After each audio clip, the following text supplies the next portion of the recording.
Assalamualaikum warahmatullahi wabarakatuh dan selamat siang untuk kita semua. Pernahkah kita bertanya, apa sebenarnya yang bisa kita lakukan untuk negara ini? Tidak semua orang harus memanggul senjata untuk membela tanah air. Pada video kali ini, kita akan membahas topik menunjukkan sikap bela negara, sebuah wujud cinta tanah air dan tanggung jawab konstitusional warga negara Indonesia di era modern.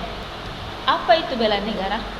Mari kita mulai dari pertanyaan paling mendasar. Apa itu bela negara? Secara yuridis, bela negara didefinisikan sebagai sikap dan perilaku warga negara yang dijiwai oleh kecintaan kepada negara kesatuan Republik Indonesia berdasarkan Pancasila dan Undang-Undang Dasar 1945. Namun esensi bela negara jauh lebih luas dari sekedar mengangkat senjata. Ini adalah upaya menjaga kedaulatan, keutuhan wilayah, dan keselamatan bangsa secara menyeluruh. Dan yang paling tak kalah penting, bela negara berakar pada nilai dasar berupa rasa memiliki atau sense of belonging terhadap tanah air, serta kesadaran berbangsa yang tumbuh secara kolektif dalam diri setiap warga negara. Jadi, bela negara bukan hanya tugas tentara. Bela negara adalah tanggung jawab kita semua. Landasan hukum di Indonesia. Sikap bela negara ini bukan sekedar semangat moral, tetapi memiliki dasar hukum kuat di Indonesia. Pertama, Undang-Undang 1945 Pasal 27 Ayat 3 menegaskan bahwa setiap warga negara berhak dan wajib ikut serta dalam upaya pembelaan negara. Kedua, Pasal 30 Ayat 1 menyatakan bahwa setiap warga negara berhak dan wajib ikut serta dalam usaha pertahanan dan keamanan negara. Di tingkat undang-undang ada Undang-Undang Nomor 3 Tahun 2002 yang mengatur sistem pertahanan negara semesta atau yang biasa disingkat Sisakum Rata. Lalu ada juga Undang-Undang Nomor 23 Tahun 2019 yang mengatur pengelolaan sumber daya nasional untuk kepentingan pertahanan dan bela negara. Dengan landasan hukum ini, jelas bahwa bela negara adalah hak sekaligus kewajiban konstitusional, bukan pilihan, melainkan bagian dari identitas kita sebagai warga negara Indonesia. Fungsi dan manfaat bela negara. Lalu apa fungsi dan manfaat dari sikap bela negara ini?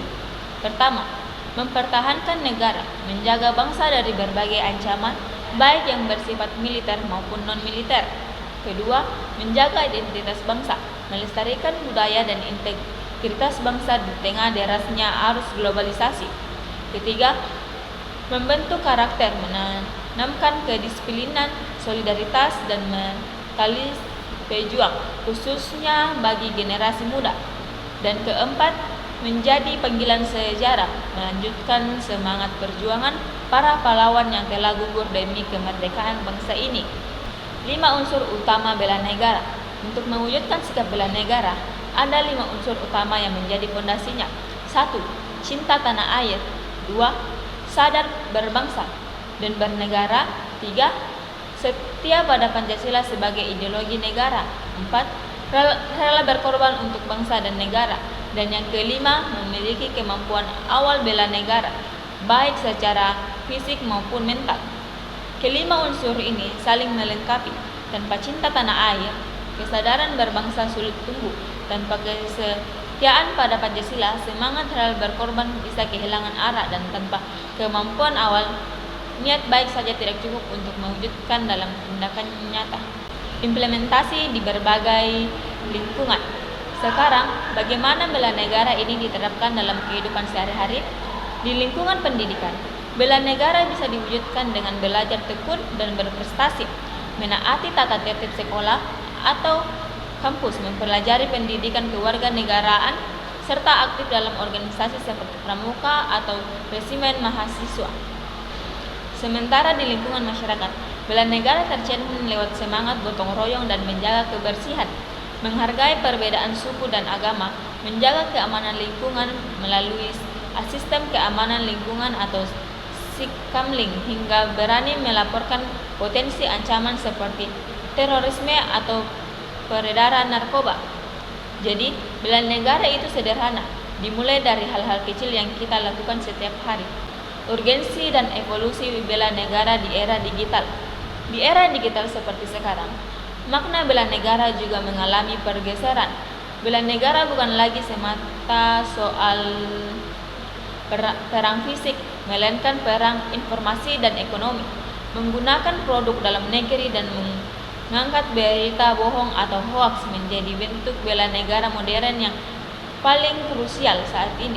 Ini adalah tanggung jawab kolektif seluruh warga negara tanpa terkecuali. Jika kita telusuri, bela negara ini terus berevolusi dari masa ke masa.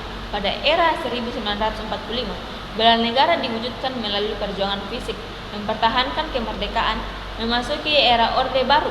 Fokusnya bergeser pada pembangunan nasional dan stabilitas keamanan. Pada era reformasi, bela negara diwujudkan melalui penguatan demokrasi dan hak asasi manusia. Dan kini di era digital, wujudnya adalah pertahanan siber serta literasi digital nasional. Semangatnya tetap sama, hanya bentuknya yang terus menyesuaikan zaman. Sebagai penutup, mari kita renungkan bersama. Bela negara adalah bukti cinta kita kepada tanah air yang telah memberikan kita kehidupan. Kita tidak perlu menunggu menjadi tentara untuk membela negara. Cukup dengan belajar sungguh-sungguh, menghargai perbedaan, menaati aturan, dan menjadi warga negara yang jujur serta bertanggung jawab. Kita sudah menjalankan sikap bela negara. Kita tidak perlu menunggu menjadi tentara untuk membela negara.